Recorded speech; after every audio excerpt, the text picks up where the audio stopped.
In the world of video games, there are many different types of games, such as platformers, fighting games, Combo! That ain't Falco!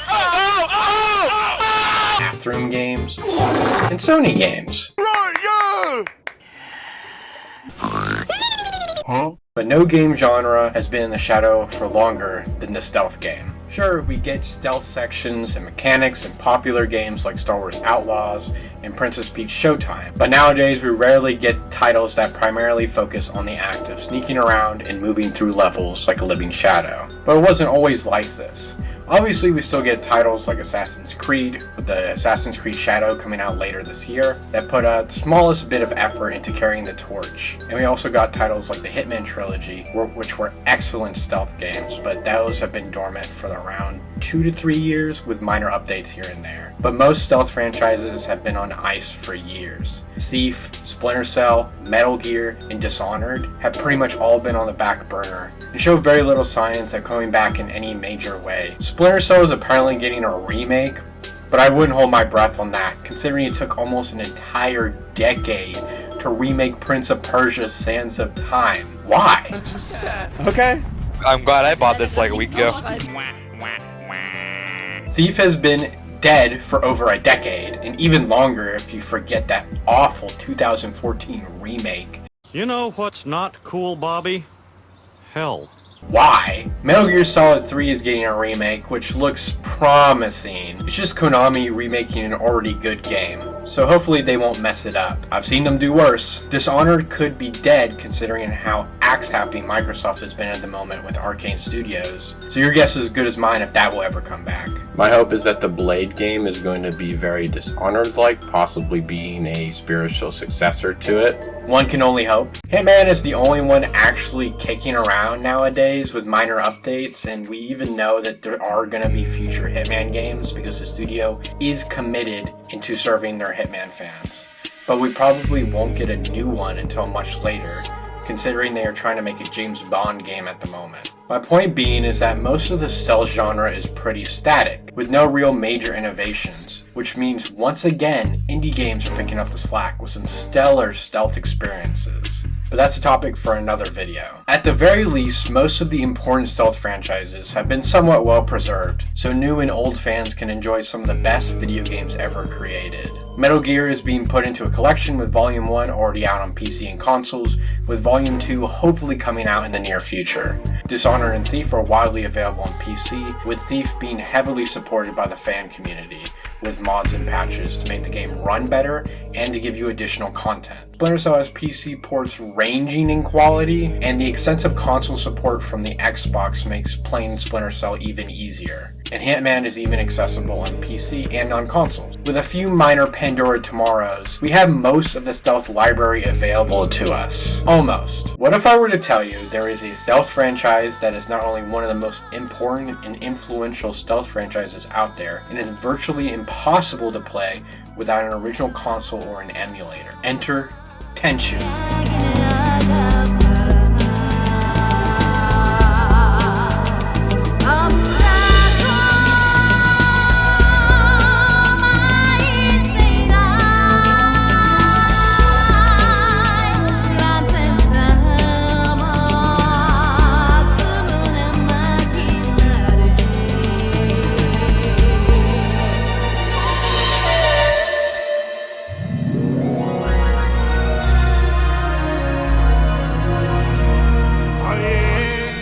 Tenchu's origins come from a humble, almost innocent beginning, as Takumo Endo was fascinated by video games and wanted to create a game of his very own, so he founded Acquire in 1994 that was composed of him and some of his most close friends. Endo's initial plan was to make a game for the Sony PlayStation, which came out around the same time he created his game studio in 1994. It must be fate! He would approach Sony not only once, but twice, trying to persuade them to let them develop a video game for their console, and was turned down both times for being a new studio with no provable track record in successful projects. That's just kind of how the game industry was back in the 90s. If you were a new studio with no provable track record, or no publishers, or no one to really back you up, you really couldn't make a game. Indie games were basically impossible to make during that time, and most developers, if they wanted to make a game, they had to go to a proven studio. Fortunately for Endo, he would not have to wait long, as Sony Music Entertainment Japan organized the Digital Entertainment Program, which allowed Endo and his team to pitch their game. And they actually won! This means that Sony Music Entertainment Japan would publish their game, it would become an exclusive for that console. They were just craving to make initially. There were initial plans to make a Nintendo 64 version, but that was abandoned early on in development as they wanted to focus on making a really great game for a single console, and they wanted to optimize it for that console. Plus, I heard the Nintendo 64 smelled bad or something, I don't know. You didn't hear it from me. It took around 6 months to make a proper prototype, which showed the early concept of the game being a 3D stealth game, which was considered a huge risk at the time. You have to remember that most examples of stealth games were done through text-heavy sims like Sid Meier's Covert Ops, arcade platformers like Saboteur, or cinematic platformers like Abe's Odyssey, to keep yourself alive and not much else, with the only real man stealth games being the old Metal Gear games, and occasional stealth mechanics in action games like Castle Wolfenstein, which definitely didn't look like this.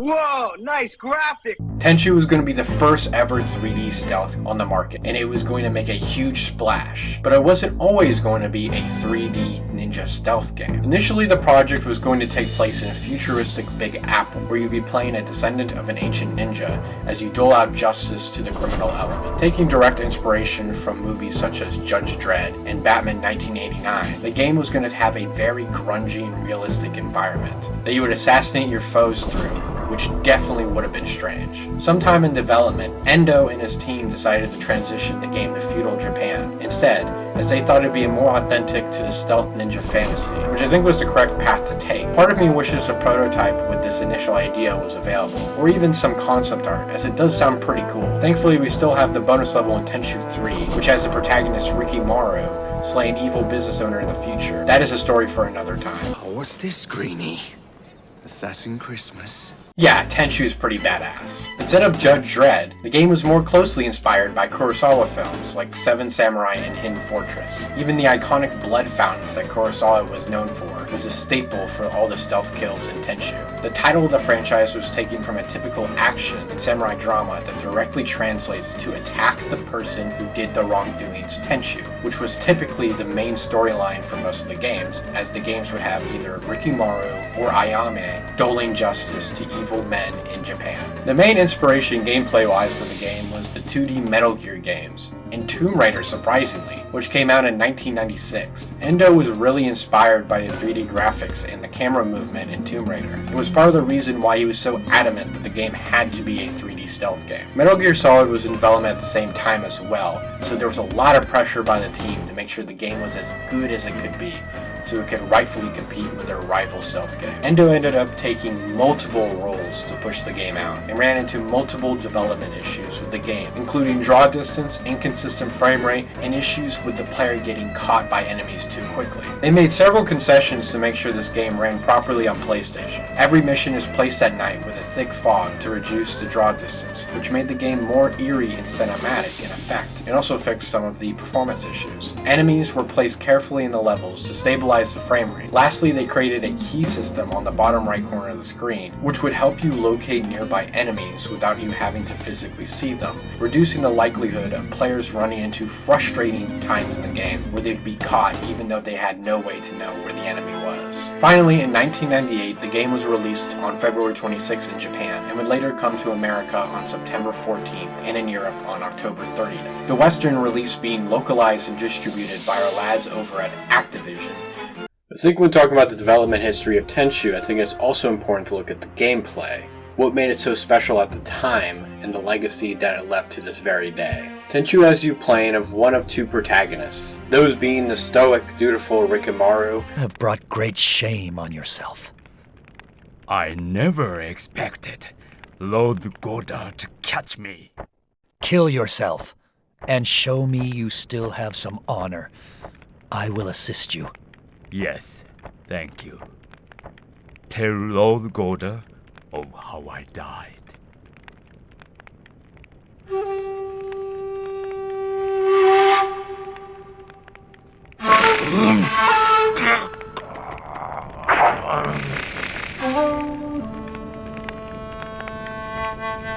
I I will inform Lord Goda of your honorable end. Or the sassy and talented Yayame. I see. You have come to meet your fate. Don't make me laugh. How many times do I have to kill you? Ah, Naeem. You can beat me when I try. Is that so? Well then, you don't have to worry about this! Who are both really enduring characters with their own set of benefits and weaknesses gameplay-wise. Rikimaru is more sturdy, with a little bit more hitting power, but is slower all around, while Ayame is more agile, but can take less punishment, and uses 2 dual swords, instead of a single sword like Rikimaru uses. The story for both protagonists largely remained the same, with the ending cinematic being the same, with the only major differences being certain dialogue changes during the 11 missions. Speaking of the missions, Tenchu Silent Assassins has 11 missions that are built from the ground up to be your ninja sandbox. These were genuinely impressive at the time, with multiple routes, twisting turns, and so many enemies to kill and assassinate. They take place in a variety of locales, ranging from guarded villas, abandoned villages, mountain paths, and even a secret molten cave. Now, to illustrate what the major strengths of Tenchu are, I'm going to be talking about the very first mission of the game. Wealth is one thing, power and status is another. Many in the merchant class have become rich, but the merchant class is a large step below nobility. Merchants, no matter how wealthy, cannot become samurai. This caused many merchants to lust for the power they were officially denied, few more so than a man named Ichigoya. Ichigoya began his career as an honest trader, but before long his rivals began to turn up dead, and Ichigoya expanded into protection, loan sharking, and gambling. His methods are brutal, his profit vast. If arrested, Ichigoya would simply bribe his way free. You must make him pay for his crimes, with his life. After playing the tutorial, you are dropped into the midst of your first mission. Your mission to kill the evil merchant Echigoya. After grabbing your ninja tools and getting some minor hints during the loading screen, you are dropped in on the level. Will you grapple up to the roof, sneak through the balcony, or will you cut through the garden and make a beeline for Echigoya? Or will you sneak in the back alley and take the scenic route? It's all up to you and how you decide to play the level, and there really is no wrong answer. The level is huge with multiple routes, with the map being vague enough so it doesn't tell you every piece of information and encourages you to explore every part of the map. You can even find hidden items and secrets in the level to expand your ninja toolset. But wait! There's more! Did I mention you have ninja tools ranging from shurikens, caltrops, poison rice bowls, and even grenades? You can grapple to any high surface with your grappling hook, and you can use dead bodies as distractions to trick guards. This forms the 3 main foundational pillars of Tenchu's design, which are explorable levels that encourage exploration, player expression by using tools to manipulate the AI to create unique moments, and the final pillar, a dedication to immersion. This game is about elite feudal era ninja, so it's important the game makes you feel like a badass ninja. And there are many ways the game makes you feel like a ninja. Strives to make you feel like Spider-Man. Like the sound design as you hear enemy footsteps, along with the key meter, which gives you enough information to form a strategy about how to deal with the different guards and foes you encounter during each map, without you having to physically see them. You can even use the high ground with your grappling hook to scope out the level, and you can perform long jumps to jump the gaps and give you an edge when fighting against the different enemies. All of this feeds into the ninja fantasy and can create some wicked sick moments as you get the kills in the most ninja badass way possible. Even if you want to scoff at the fact that the game looks like this, remember that immersion isn't just graphics. It's easy for us to forget about this when most of the games are being touted with like these really immersive graphics, taking away the HUD elements and stuff like that. But it's important to remember that immersion is a lot of other things too. It can be the sound design,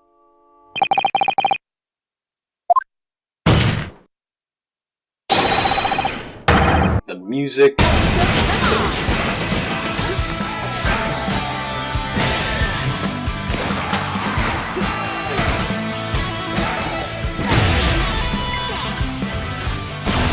the controls,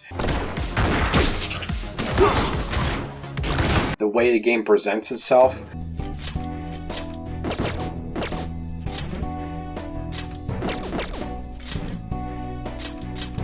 all of that can contribute to creating immersion. For example, in Splinter Cell Chaos Theory, yes, the graphics are really impressive, but what actually contributes to the immersion in a meaningful way is that you get massively improved control over Sam Fisher, as you can tell him where to go, and he goes there on a dime, and if you need to turn around on a dime, you can do that, because there is no canned animations. That makes you feel like a badass spy that's like this apex predator. In the very same way, Tenchu showed that stealth could fulfill a fantasy, and it also could provide a deep and interesting gameplay experience, which would further shape the genre in the coming decades. All of those creative kill videos you see on Dishonored and Assassin's Creed, all that stuff from Stealth BR, all of that came from this little small ninja title. Stealth is expression, and Tenchu is the canvas.